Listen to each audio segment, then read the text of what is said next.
आपल्याला जे बाबा चिमणीजीने वेळ दिली आहे त्या वेळेवर आपण समाप्ती करण्याचा प्रयत्न करतो, कारण की आपल्याला जे वेळ शिकवली बाबा चिमणीजीने त्या वेळेचे महत्त्व आपल्याला कळायला पाहिजे आणि भरपूरसे आपण अनुभव पाहिलेले आहे की वेळेचे बंधन तोडल्याने काय होते। आणि आज 2-3 प्रश्न असे की जेणेकरून जे आपण वार्षिक सामूहिक हवन कार्यक्रम करतो, ह्या कार्यक्रमाला आपल्याला 27-28 वर्ष सुरू झालेले आहे की आपण कार्यक्रम दैनंदिन वाढून राहिलेला आहे। आणि असं वाटतं की आज आपण ह्या दिशेने जर पेंडाल केला नसता, अरेंजमेंट केलं नसतं तर अर्ध्याहून जास्त सेवक असं वाटतं की कार्यक्रमाचे लाभ घेऊ शकले नसते। आज कार्यक्रमाचे आपण पेंडाल ह्या साईड घेतला, मागच्या वेळेस त्या साईड होता, म्हणून आज कार्यक्रमात सर्व सेवक शेवकींना बसण्याची व्यवस्था ठीक झालेली आहे। पण आपल्याला हा कार्यक्रम घेण्याकरिता जो थोडा त्रास होतो, कारण की आता संख्या आपली भरपूर वाढलेली आहे आणि आपण तारीख ठरवतो, कारण की सुरुवातीपासून सर्वांना या कार्यक्रमाच्या लहान मोठे शिक्षणवाले यांना सर्वांना कार्यक्रमाचा लाभ मिळाला पाहिजे, म्हणून आपण रविवार दिवस घेतो। पण रविवार दिवस हा आपण फेब्रुवारीचा पहिला रविवार आला पाहिजे। सर्वांचे शेतकरी ह्या लोकांचे पण कामं थोडेसे स्थायिक असतात ह्या महिन्यामध्ये, म्हणून आपण सर्वांचा विचार करून हा फेब्रुवारीचा पहिला रविवार घेतो। पण आपण सर्व सेवकांना विचारतो जे 10 ते 12 गाव मिळून आपला हा कार्यक्रम होते, तर त्यामध्ये कोणा ना कोणा सेवकांची मध्ये काही कार्यक्रम म्हणजे त्या दिवसावर कार्यक्रम घेऊन राहतात। कधी कधी 5-6 महिने आधी कोणी कार्यक्रम ठरवतो, तर आपल्याला तो कार्यक्रम करायला त्रास होऊन राहिलेला आहे, कारण की ह्या कार्यक्रमाची तारीख आपण 2 ठरवली, मग 9 झाली होती, मग असं वाटलं की आणखी सोमवार म्हणजे 16 तारीख होईल, पण असे हा अडचणी येत होत्या आणि खूप त्रास होत होता। म्हणून सर्वानुमते असा विचार केला की आपण जर आपला भविष्यात पुढच्या वर्षी जर सेवक संमेलन झालं तर मंडळाच्या तारखेनुसार होईल, नाहीतर आपण जे वैयक्तिक आपण हा कार्यक्रम करतो तर आपला हा फेब्रुवारीचा पहिला रविवार म्हणजे 1 ते 7 तारखेपर्यंत कोणतीच तारीख येऊ दे, पण दिवस हा फेब्रुवारीचा पहिला रविवार हा सेवकांनी आणि सेवकिनींनी लक्षात ठेवावा। आणि त्या दिवसावर कोणतेच कार्यक्रम घेऊ नये, कारण की आपण जर पुढच्या वेळेस जर सेवक संमेलन नसलं तर कोणी सेवक सेवकिनी आणि गावगावचे सेवक जे आहेत यांनी ह्या दिवसाची तारीख खाली ठेवावी आणि आपले कार्यक्रम ठरवावे। अन्यथा कोणी म्हणू नये की आमच्या गावचा कार्यक्रम आहे किंवा आमच्या घरचा कार्यक्रम आहे आणि हा वार्षिक हवन आपल्या मार्गदर्शकांनी ठरवलेला, म्हणजे वाद नको यायला। म्हणून पुढच्या वर्षीपासून येणारा जो पहिला रविवार आहे फेब्रुवारीचा, ते तारीख 1 ते 7 पर्यंत कोणतीच असो तो आपण रविवार घेऊ, ठीक आहे आदरणीय। त्यानंतर चर्चा बैठक। आज आपण एवढी जी संख्या आहे आणि जी आपली एकता आहे, बाबा चिमणीजीने जी आपल्याला चर्चा बैठक नेमून दिलेली आहे, आज आपण अनेक धर्म पाहतो, अनेक देवी देवतांचे पूजन पाहले, अनेक प्रकारचे धर्म आहेत, पण सर्वात जास्त एकता ह्या आपल्या मार्गामध्ये आहे। आपल्या मार्गात सत्य, मर्यादा, प्रेम, 4 तत्व, 3 शब्द, 5 नियमाचे जे आपल्याला आचरणात आणायला सांगितले आणि याची जे शिकवणूक आहे हे आपल्या चर्चा बैठकमध्ये होते आणि या चर्चा बैठकमुळे आपली एकता टिकून ठेवलेली आहे। आज जागतिक उदाहरण म्हटलं तर आजचा कार्यक्रम, आज एवढं मोठं गाव आहे आपलं वडोदरा आणि आसपास खूप सारे असे कार्यक्रम होतात, पण आपल्या गावची रॅली, आपल्या कार्यक्रमाची जे संख्या, असं एकही धर्मामध्ये कार्यक्रम, एकही धर्माची रॅली होत नाही। पण या कार्यक्रमात थोडी शोकांतिका वाटली, जे मी सुरुवातीला बोललो डीजे वाल्यांबद्दल, तर ह्यानंतर सर्व सेवक सेवकिनी आणि गावचे जे कार्यक्रमाकरता डीजे साऊंड ठरवतात त्यांनी आवश्यक या गोष्टीकडे लक्ष द्यायची की आपला जे कार्यक्रम आहे हा मानव धर्माच्या प्रचार आणि प्रचाराकरिता, हा मोजमस्ती करिता नाही। याच्यातून आपण सेवक काहीतरी शिकलो पाहिजे, काहीतरी आपला उद्धार झाला पाहिजे, आपला परपंच समोर गेला पाहिजे, कुणी दुःखी कशी गरीब असेल तो सुधारला पाहिजे, हा मेन उद्देश आपल्या ह्या मार्गाचा। ह्या मार्गातून रॅली काढण्याचा उद्देश आपला मोजमस्ती करण्याचा नाही आहे, आपला उद्देश मानव धर्माचा परिचय, मानव धर्माचा प्रचार आणि प्रसार व्हावा, हा मेन उद्देश आपल्या ह्या मार्गाचा आणि हा कार्यक्रम घेण्याचा। नाहीतर आपण ह्या कार्यक्रमात जर मोजमस्ती करू तर अनेक वाड्यांमध्ये आणि अनेक धर्मामध्ये आपल्यामध्ये फरक राहणार नाही। म्हणून बाबा जमदेवजीने जे सांगितलं आहे की 4 तत्व 3 शब्द 5 नियम याचे आचरण करा आणि चर्चा बैठक, कारण बाबांचे शब्द होते जो चर्चा बैठकमध्ये जाणार नाही त्यालाही मार्गात राहण्याचे अधिकार नाही. आपण चर्चा बैठकवर बंधन आणलेलं आहे की चर्चा बैठकमध्ये जाणार नाही तर त्यांना कार्य देणार नाही, साध्या कार्यातला असो किंवा त्यागी कार्यातला सेवक असो, कारण की ज्याला जर एकट्यात राहायचं नाही आहे तर आपणही त्याचे नोकर नाही आहे. भगवंतही तुमच्या नोकर नाही आहे. जर तुम्हाला भगवत कार्यासाठी जर वेळ नाही आहे तर भगवंतालाही तुमच्याकरता वेळ नाही, कारण की कोणी मार्गदर्शक कोणी सेवक तो भगवंत बनवायला नाही आला होता तुम्हाला की तुम्ही या भगवंताचे कार्य करा. आपल्याला गरज होती, आपण त्या भगवंताच्या चरणी गेलो, आपण त्या मार्गदर्शकाकडे गेलो, पण आज मार्गदर्शकाच्या शब्दाला तुम्ही बाळगत नाही, मानत नाही. आपण जेव्हा दुःख असतं तर मार्गदर्शकाकडे जातो, मंडळात जातो, जिकडे तिकडे जातो, शब्दाची वाट पाहतो की मला शब्द मिळेल, या मार्गदर्शकाच्या शब्दानुसार कार्य करेल. आपण जेव्हा नेहमी सांगतो तर हे स्वतःच्या फायद्यासाठी सांगत नाही तर हे तुमच्या फायद्यासाठी सांगते. कोणताही मार्गदर्शक हा सेवकांच्या उद्धार झाला पाहिजे, त्याच्या घरी सुख समाधान लागलं पाहिजे याच्यासाठी तो मार्गदर्शन करते. पण सेवक जेव्हा दुःख असेल, त्याचे स्वार्थ जेव्हा असेल त्याच्यामध्ये, तर तेव्हा तुझ्या मार्गदर्शकाच्या शब्दाचे पालन करते, अन्यथा करत नाही. आज सार्वजनिक कार्यक्रमामध्ये म्हटलं का हे काम करा ते काम करा, तर त्यावेळेस त्यांना असं वाटते की ते मार्गदर्शक आपल्या घरचे काम सांगून राहिलेलं. हे काही आपल्या घरचे कार्यक्रमाचे मार्ग आम्हाला नाही, हे कार्यक्रम सार्वजनिक आहे. कोणतेही काही कार्यक्रम असतो, भगवत कार्याचा कार्यक्रम आहे तर त्या कार्यक्रमाला वेळ द्या.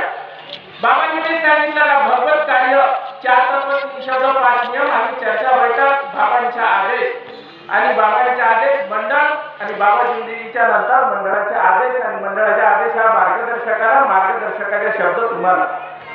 हे थोडं लक्षात घ्या. भगवत कार्य कसं चालते आपलं, नाहीतर आपण तर अनेक देवदेवता पूजतच होतो, कार्य करतच होतो. काही आपण जे मंडळाच्या व्यतिरिक्त आहे त्यांच्याकडे आपण पाहून आलेला समाधान लागत नाहीये, तेही कार्य करतात. कित्येक लोकांची मनस्थिती आहे की भगवंत एकच आहे. अरे भगवंत एकच आहे म्हटलं असतं आणि अलग अलग दिशेने आज आपण कार्य करत होतो, हनुमानजींना मानत होतो. आपल्या गावात मंदिरामध्ये हनुमानजीची मूर्ती आहे, तिथे आपण आधी पूजा करत होतो आतापर्यंत मार्गात यायच्या आधी, पण तेव्हा समाधान लागलं नाही. ह्या मार्गात आल्यावर समाधान लागलं. भगवंत बाबा जिंदगीने जो मार्ग दाखविला आहे आणि जो भगवंत दाखविलेला आहे, आत्मरूपी भगवंताच्या भगवंताला माना, मूर्तीमध्ये दाखवलेलं नाही. खऱ्या परमेश्वराची ओळख बाबा जिंदगीने करून दिलेली आहे, पण याचा अनुभव फक्त चर्चा बैठकमध्ये.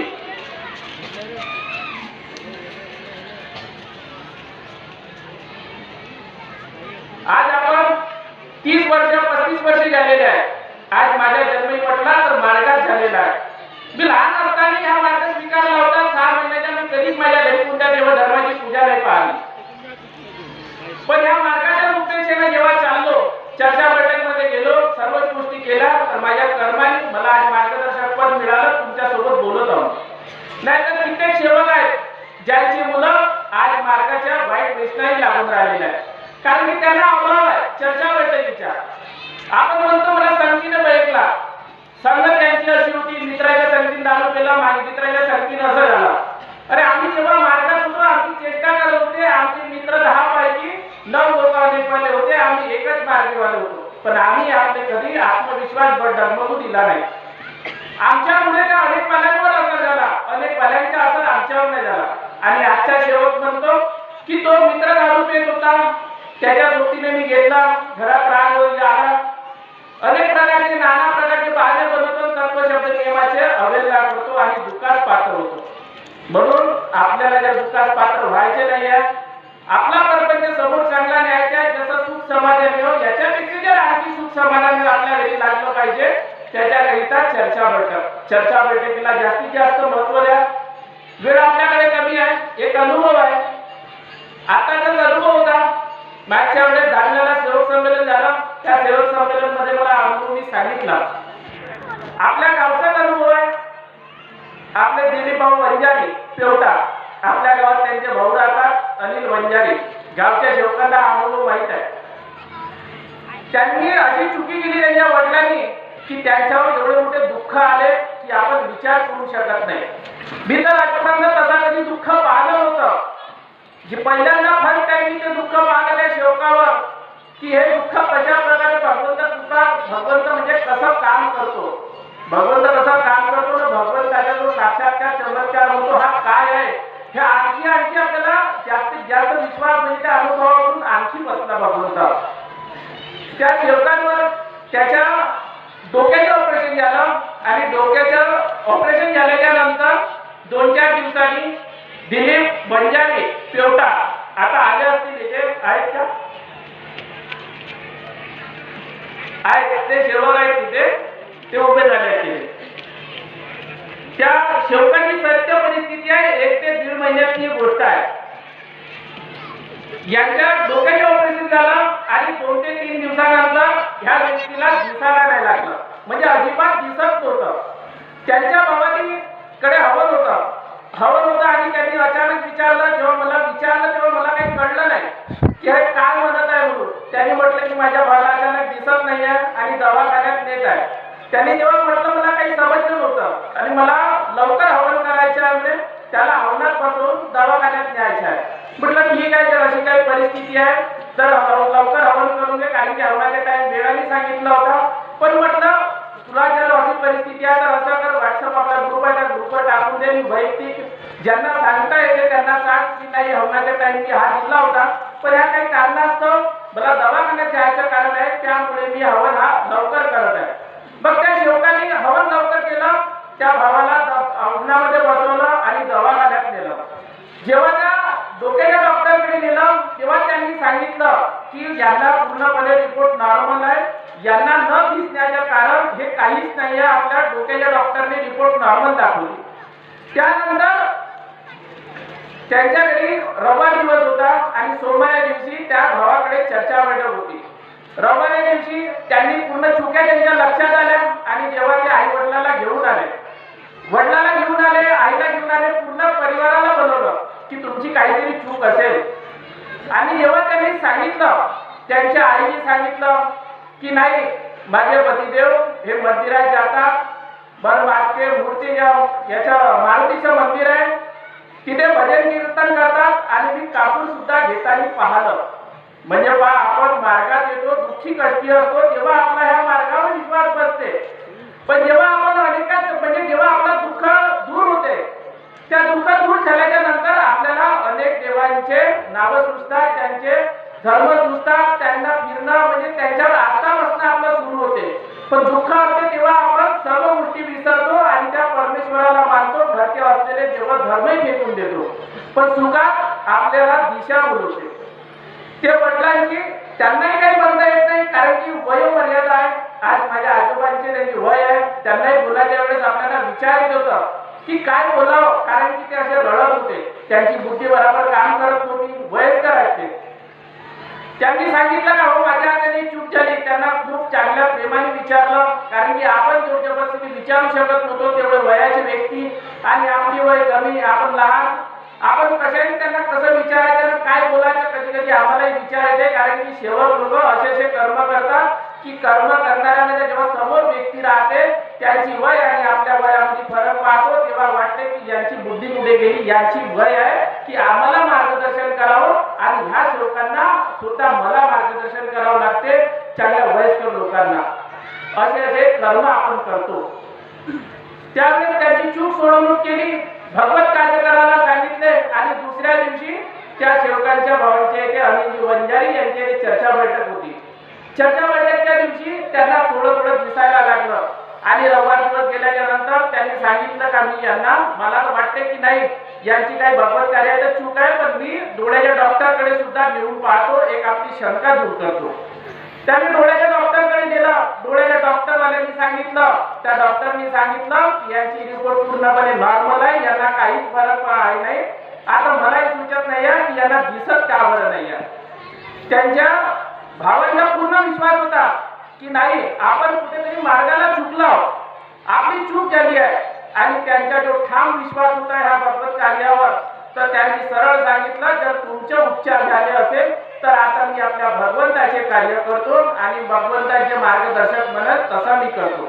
आणि ते सहपरिवार, त्यांच्या भावांचा परिवार हे सर्व आले आणि भगवत कार्य करायला सांगितले. तर सोमवारच्या दिवशी फक्त त्याला थोडं थोडं दिसायला लागलं, पण सुचत नव्हतं की कोण आहे काय आहे. म्हणजे एकदम वेगळं प्रकरण झालं होतं त्यांच्या, की सुचत नव्हतं काही, त्यांना फक्त अंधकंध दिसत होतं. मग त्यांना सांगितलं की कार्य करा, माफी मागा, म्हणजे जे काही भगवत कार्य सांगायचे आहे ते सांगितले. त्यानंतर त्यांना म्हटलं की जायच्या वेळेस मला भेटून द्या. जेव्हा बुधवाऱ्या दिवशी जेव्हा ते व्यक्ती आले तेव्हा असं वाटत नव्हतं की नाही ह्याच व्यक्ती आले होते की जेणेकरून त्यांना हात धरून खुर्चीवर बसवावं लागलं आणि माझ्या पत्नीने त्यांच्या हातामध्ये कप दिला. म्हणजे त्यांना खुर्ची दिसली नाही, बसता येत नव्हतं, चहा हातात घ्यावा लागला. असे म्हणजे अधळे झालेले व्यक्ती बुधवाऱ्या दिवशी जेव्हा ते माझ्या दुकानात बँकेमध्ये आले त्यावेळेस ते स्वतः आले आणि जसं वाटत होतं त्यांच्याकडे पाहून की नाही ह्याच जो व्यक्ती आहे की ज्याला ते अजिबात दिसत नव्हतं आणि आता पहा कसे आहे तुमच्या समोर ते सेवक उभे झाले. म्हणजे भगवत कृपा किती जागृत आहे. याच्यावर सिद्ध होते की जसं कर्म करू तसं फळ मिळेल. आपण जर कितीही पुराणे असेल आणि ज्याला शेवटाला अहंकार आहे ज्ञान आहे, त्याला खूप असं वाटते की मी खूप वर्षापुराणा आहे, मला खूप समजते, मी खूप बोलतो, खूप काही सांगतो, पण स्वतःचे जर कर्म बरोबर नसेल तर तुमच्या सांगण्यात वागण्यात आणि तुमच्या 40-50 वर्षाच्या सेवक राहण्यात काही अर्थ नाही. कारण की भगवंत तुमच्या नौकर नाही, तुम्ही भगवंताचे नौकर आहात. ज्या दिवशी तुम्ही आपल्या कर्माला चुकले, तत्व शब्द नियमाने चुकले, त्या दिवशी तुम्हाला तुमच्या परिवारावर आपत्ती येणार.